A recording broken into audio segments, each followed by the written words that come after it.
என் பையனுக்கு 1 வயசு 3 மாசம் ஆகுது. 1 வயசுலேருந்து என்ன கொடுத்தாலும் சாப்பிடவே மாட்டான். அதனாலயே என்னமோ தெரியல வெயிட் ரொம்ப கம்மியாயிடுச்சு.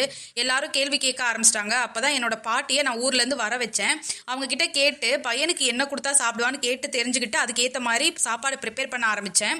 பாட்டி மெயினாக சொல்கிற விஷயம் என்ன அப்படின்னு கேட்டிங்கன்னா, மசாலா பொடி அதிகமாக சேர்த்த ஃபுட் வந்து குழந்தைங்க கண்டிப்பாக இக்னோர் பண்ணுவாங்க அப்படின்னு சொன்னாங்க. அதனால மசாலா ஆட் பண்ணாமல் தான் நான் ஃபுட் ப்ரிப்பேர் பண்ணுறேன்.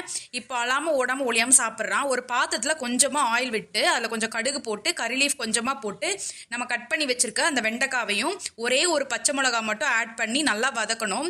கொஞ்சமாக நம்ம காரம் வந்து குழந்தைங்களுக்கு கொடுக்க ஆரம்பிக்கணும். அதனால நான் ஒரே ஒரு பச்சை மிளகா மட்டும் ஆட் பண்ணி நல்லா வதக்கி லாஸ்ட்டாக கொஞ்சமாக தண்ணி விட்டு வேக விடுங்க. அதோட கொஞ்சமாக குழஞ்ச சாதத்தை போட்டு நல்லா நம்ம கையால் மசிச்சு ஊட்டி விட்டால் சாப்பிடுவாங்க. தொண்டையிலேருந்து டக்கு டக்குன்னு இறங்கிரும்.